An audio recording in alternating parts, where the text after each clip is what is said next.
Selamat berjumpa kembali di channel Obaja Borneo Channel 128. Karena itu, saya ingin memberikan salam sejahtera bagi kita semua.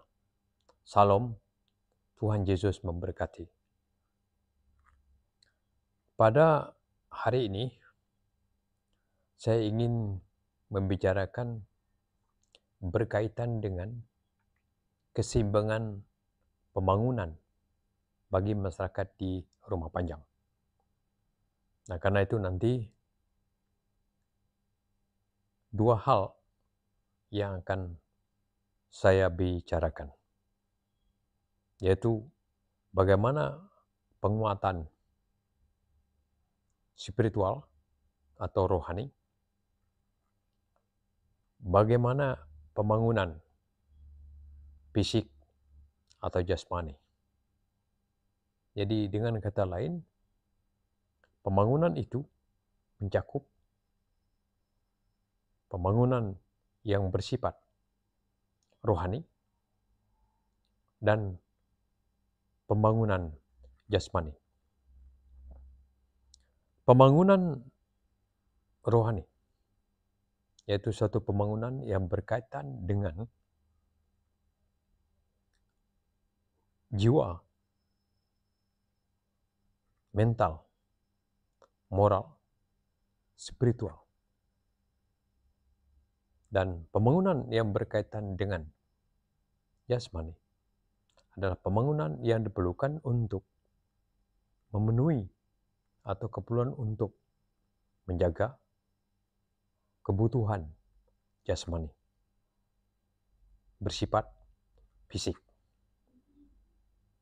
Baik nanti diperlukan untuk konsumsi bagi jasmani ataupun digunakan untuk keperluan jasmani dalam hal mempertahankan kehidupan masyarakat yang ada di Rumah Panjang.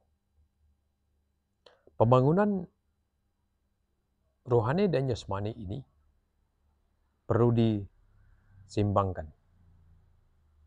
Bahkan utamakan pembangunan rohani, baru kita masuk kepada pembangunan jasmani.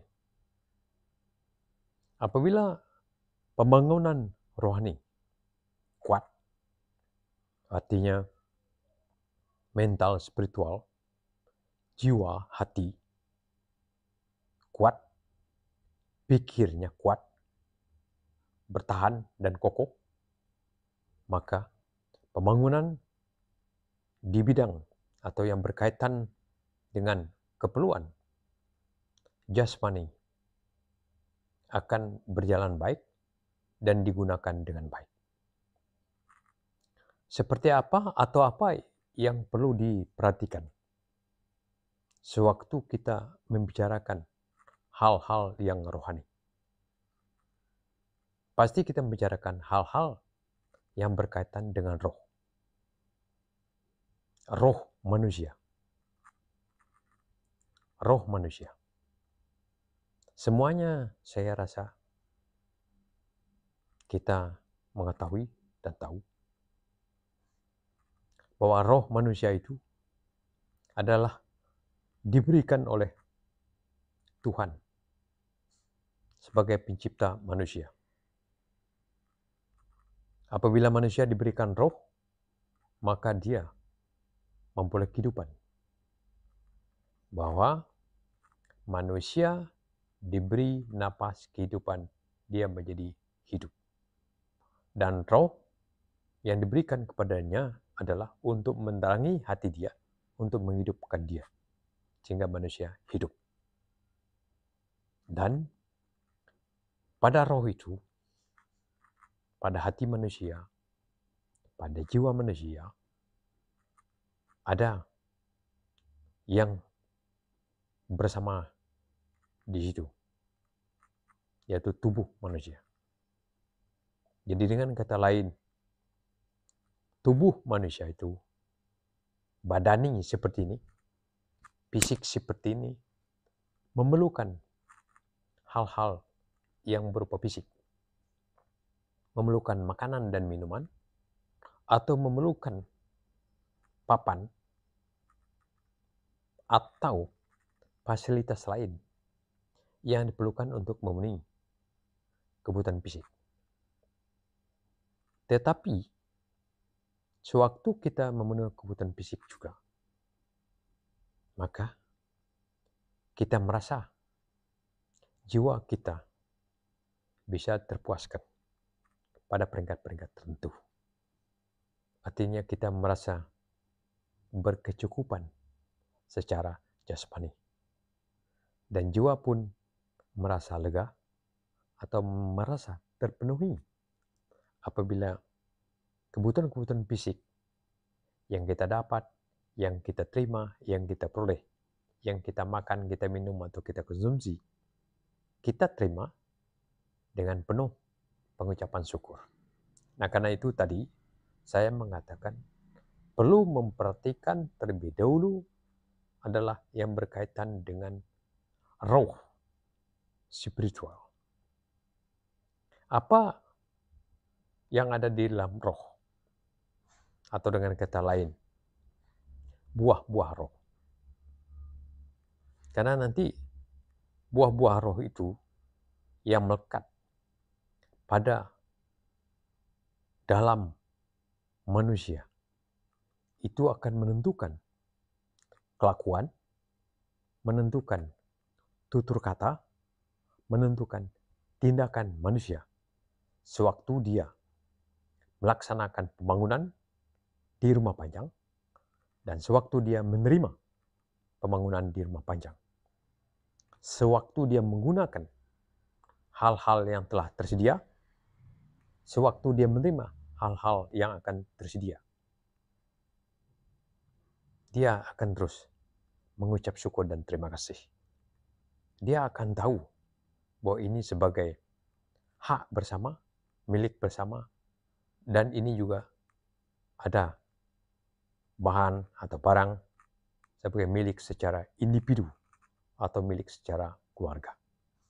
Nah, karena itu, mari kita lihat apa buah-buah roh itu atau spiritual yang kita miliki. Ini artinya baik ya, spiritual atau buah-buah roh yang kita miliki baik. Jadi, buah-buah roh itu adalah yang diberikan Tuhan bagi manusia, supaya manusia itu hidup terang mengikuti Dia.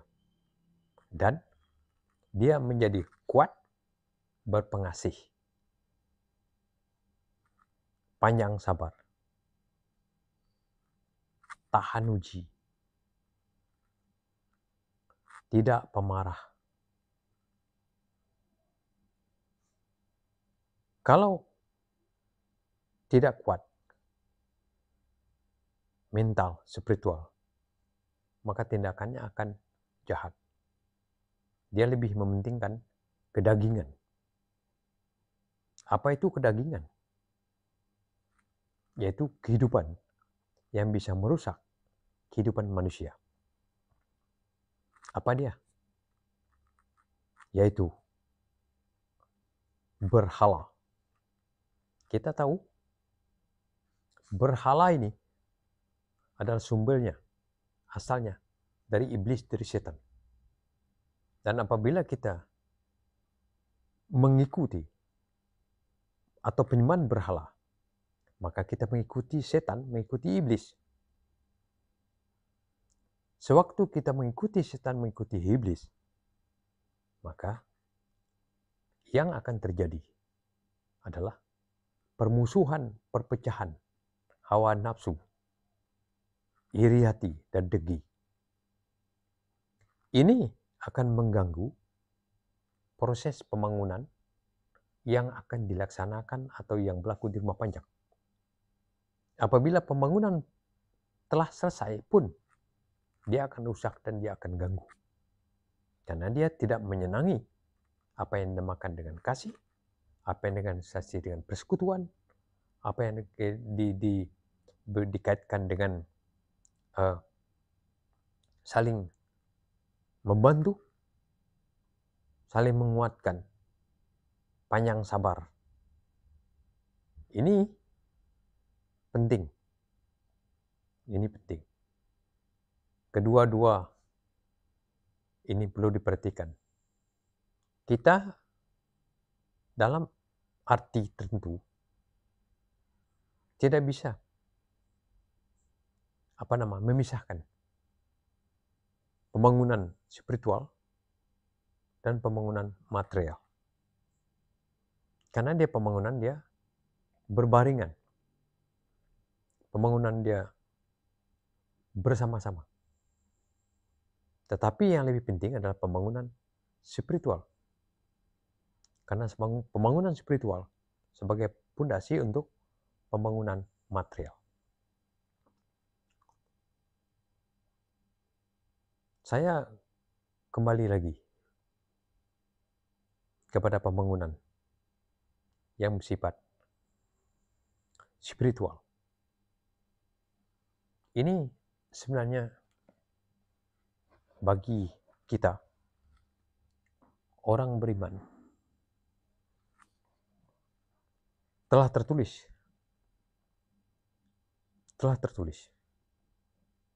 yang dinamakannya dengan firman Tuhan. Kita tahu bahwa firman Tuhan itu telah ditanam di dalam hati kita, ditulis di daging kita. Dan apabila firman Tuhan telah tertanam di dalam hati kita, maka rohnya sendiri sebagai penerang kita untuk mengajar kita supaya dia berbuah. Jadi di sini disebut sebagai buah-buah roh. Apa dia buah-buah roh itu? Saya mengulang kembali. Ini terdapat di kitab suci, di perjanjian baru, yaitu pada Galatia 5, ayat yang ke-22. Kemudian nanti kita bisa melihat selanjutnya sampai ayat keberapa. Mari kita memperhatikan apa yang tersebut atau tertuang di Galatia pasal yang kelima ayat yang ke-22 ini. Di sana bicara roh. Roh ini berarti roh ya, Roh Kudus, roh Allah. Adalah segala sesuatu yang bersumber dari Allah yang baik. Bukan kedagingan, tapi ini roh. Roh itu mempunyai buah. Yaitu pertama kasih. Kemudian di dalam kasih itu ada sukacita, ada damai sejahtera ya, ada damai sejahtera, ada kesabaran, ada kelemah lembutan, ada kebaikan, ada kesetiaan, ada kemurahan.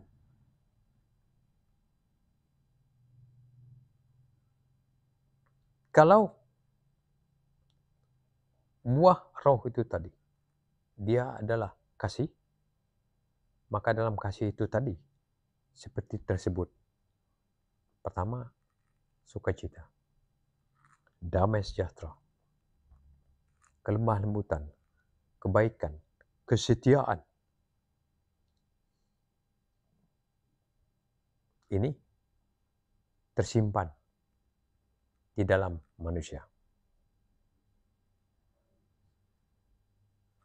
Kalau buah roh ini telah tersimpan dalam manusia, maka kelakuan dia, tindak tanduknya, sewaktu dia menjalankan pembangunan, menerima pembangunan, dan menjaga pembangunan akan baik. Karena apa? Karena dia berlandaskan atas kasih.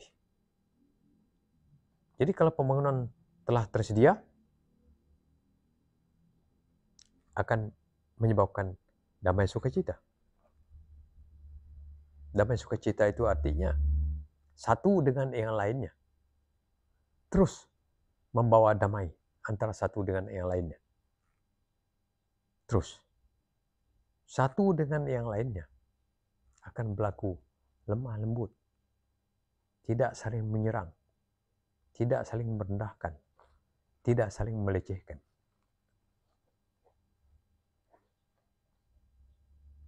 Dalam kasih, dia tidak akan saling iri, dengki. Karena tadi apa? Karena mereka semua adalah sebagai sesama anak manusia, sebagai sesama keluarga.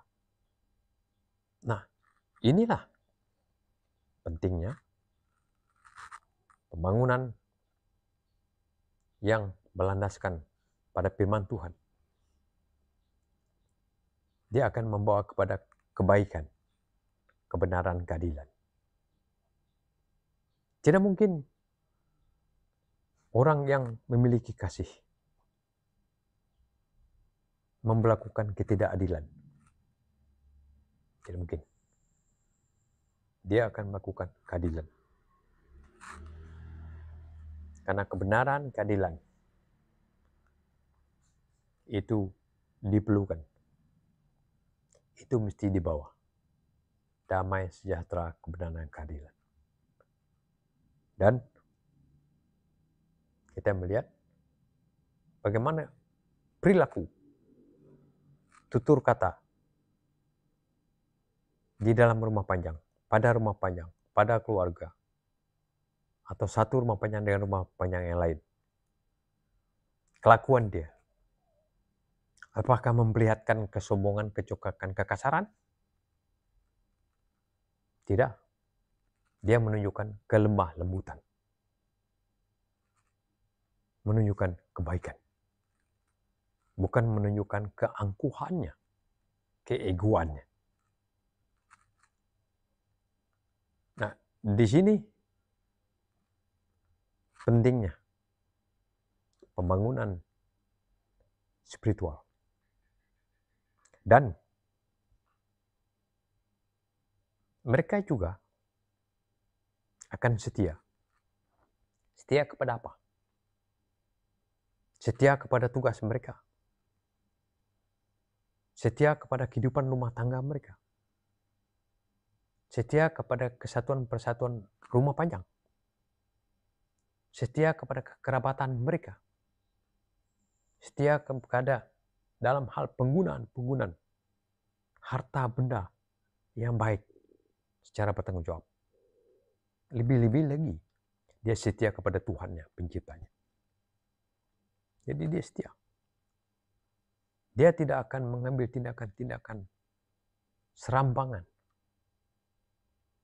terhadap pelaksanaan fisik. Saya ambil contoh. Sewaktu menggunakan kendaraan.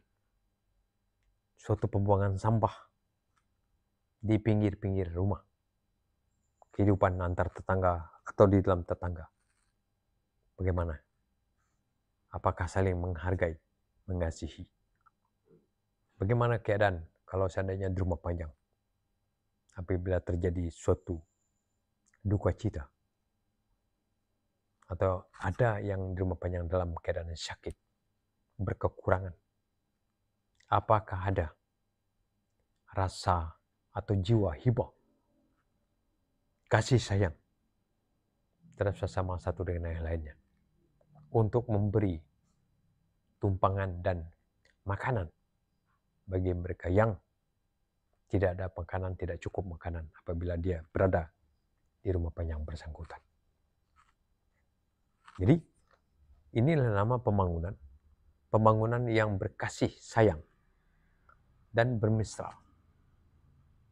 Kalau pembangunan itu berlandaskan atas firman Tuhan, dia akan mendasarkan atas pembangunan yang berkasih sayang. Jadi dengan kata lain, pembangunan rumah panjang yang berlandaskan kepada firman Tuhan, menjalankannya, yaitu bagaikan orang yang membangun pondasi rumah atau rumahnya di atas batu yang kuat. Sewaktu ada hujan, badai, banjir yang kuat menerpa rumah tersebut, maka rumah itu akan tetap bertahan. Dan mengapa saya ini menyebut spiritual ini menjadi penting, landasan untuk melanjutkan pembangunan yang bersifat material. Dan kita tidak memisahkannya, tidak memisahkan pembangunan spiritual dan material, karena dua-duanya sama-sama berjalan bagaikan tubuh. Saat ini tubuh membutuhkan konsumsi bagi badan, dan jiwa juga perlu disemangatkan, dan roh akan menerangi jiwa dan hati, dan konsumsi berupa material dan fisik lainnya diperlukan untuk keperluan hidup bagi umat manusia. Itu yang pertama. Yang kedua, pembangunan material. Kita tahu bahwa pembangunan material itu adalah pembangunan yang diperlukan untuk memenuhi nafkah manusia secara fisik, dan diperlukan manusia untuk bertahan secara fisik. Nafkah secara fisik saya sebut. Pembangunan misalnya berkaitan dengan berlaku rumah panjang. Pertanian dalam arti luas ya. Juga langsung mencari hasil alam. Pembangunan pertanian atau bertanam butuh ini, itu dijalankan. Apakah dia seimbang atau tidak? Dia memberi manfaat atau tidak? Atau bisa juga pembangunan fisik itu merusak alam, bisa memusnahkan sumber daya alam. Kita bisa menyaksikan tempat-tempat tertentu membuka lahan yang tidak mengindahkan lagi bagaimana air itu bisa terjaga. Pinggir-pinggir sungai bisa terjaga. Dan bagaimana sekarang penggunaan racun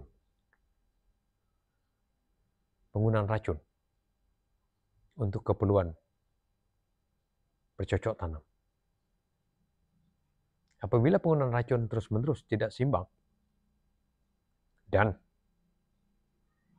penggunaan tanah, penebangan kayu-kayu, ataupun bambu, atau tumbuhan-tumbuhan lain yang mengandung air yang cukup bagi keperluan manusia dan bagi keperluan untuk membasahi tanah, terganggu dan diganggu, dikacau, maka pembangunan material dia menjadi tidak seimbang. Memang hasil jangka pendek terdapat, tidak ada. Tapi dalam jangka tertentu, jangka panjang, kehidupan akan rusak. Materi rusak.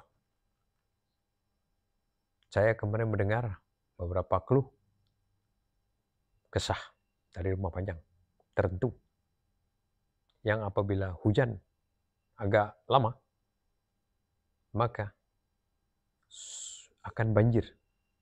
Sungai-sungai cepat akan meluap. Dan banjir akan terjadi.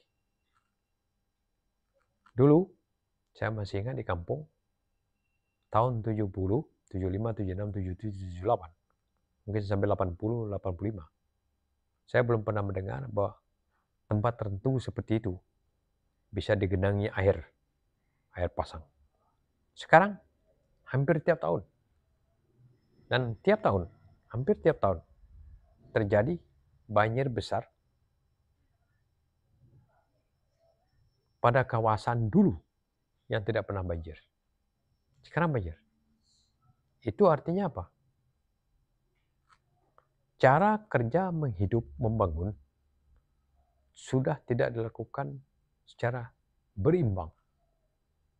Jadi keseimbangan pembangunan secara fisik tidak menjadi perhatian yang baik. Kita hanya mengejar hasilnya saja. Tapi bukan bagaimana hasil terkejar, tapi alam juga perlu ada keseimbangan. Kalau tidak ada keseimbangan berlaku bagi alam, maka alam akan rusak. Apabila nanti alam rusak, akan mengganggu kehidupan kita dan generasi di masa yang akan datang. Jadi semakin rusaklah alam, semakin terjadilah bencana di tempat tertentu.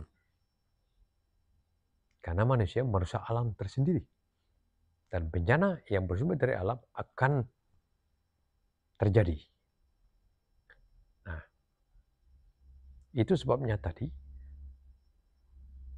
bahwa pembangunan yang menggunakan, yang menghasilkan fisik, dia mesti punya perancangan yang baik dengan memperhatikan keseimbangan alam tersebut. Keseimbangan alam mesti dirancang, diikuti. Segala sesuatu yang telah tersedia di alam, apabila tidak digunakan secara baik, tidak mengikuti kearifan yang baik, kalau dulu kita menyebut kearifan lokal, sebenarnya itu adalah kearifan bagi rumah-rumah panjang. Kearifan yang dimiliki oleh masyarakat yang ada di rumah panjang. Zaman dulu, mereka sangat hati-hati. Suatu mereka menggunakan atau memanfaatkan sumber daya alam untuk keperluan hidup mereka. Mereka jaga dengan baik. Mereka gunakan dengan baik. Mereka rundingkan, bermusyawarah dengan baik.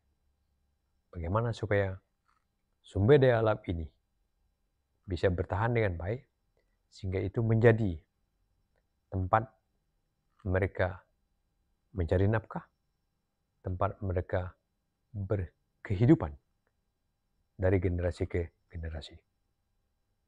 Nah, dengan itu, pembangunan fisik juga yang menggunakan alam, ataupun yang ditempatkan pada alam, pada tanah dan seterusnya, perlu memperhatikan keseimbangan. Keseimbangan alam sendiri. Karena alam bukan kita hanya menyediakannya. Alam telah tersedia duluan. Kadang-kadang kita ingin mau merubahnya. Mau merubah alam. Mau merubah topografinya. Mau merubah jenis tanamannya. Mau merubah alur sungainya. Mau merubah gunungnya. Diperlukan untuk seolah-olah mempermudah kehidupan manusia. Tetapi sebaliknya menjadi ancaman bagi manusia. Oleh sebab itu, pembangunan yang saya sebut tadi, utamanya adalah pembangunan rohani. Karena itu kehidupan terlebih dulu. Dan telah ada kehidupan, dia memiliki kehidupan yang terang, maka dia akan selanjutnya membangun material,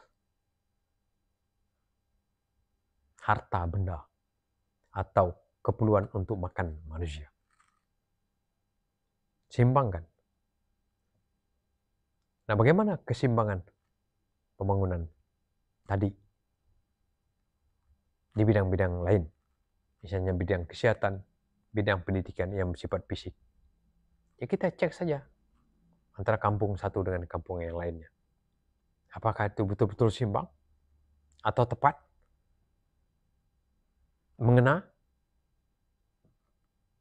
bagaimana kaitan sumber daya manusia dengan pemanfaatan sumber daya alam. Bagaimana penyediaan sumber daya manusia terhadap lembaga-lembaga yang dibentuk. Lembaga-lembaga yang dibentuk. Apakah dibentuk oleh masyarakat tersendiri atau dibentuk oleh pemerintah dalam menjalankan roda pemerintahannya. Jadi, pembangunan tadi kalau tidak memperhatikan keseimbangan dan mana yang diutamakan terlebih dulu, baru diikuti oleh pembangunan-pembangunan berikutnya. Kalau ini tidak mendapat perhatian yang baik, maka tinggal tunggu kapan masyarakat itu, atau rumah panjang itu, atau komunitas itu, dia juga akan mengalami kesulitan perpecahan yang besar. Karena apa? Apalagi kalau hanya mengandalkan berhala. Kalau pembangunan mengandalkan berhala,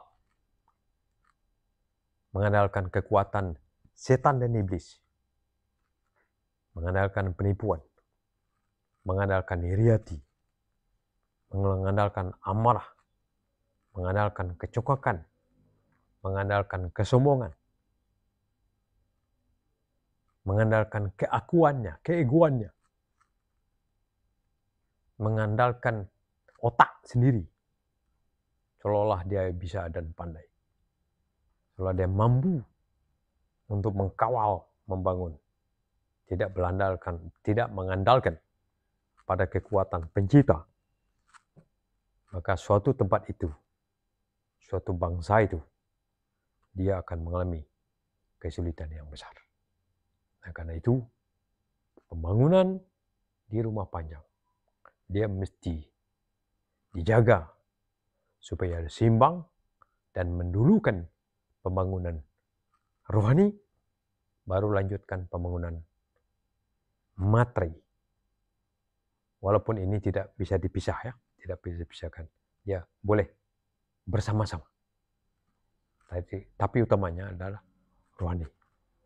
Terang, utamakan dia, baru yang lain akan mengikuti. Sekian, hal ini dapat saya sampaikan. Semoga kita terus dikuatkan. Saya memberikan salam ucapan selamat. Semoga terus dikuatkan dalam penyertaan dan kasih Tuhan kita Yesus Kristus. Salam, Tuhan Yesus memberkati. Terima kasih.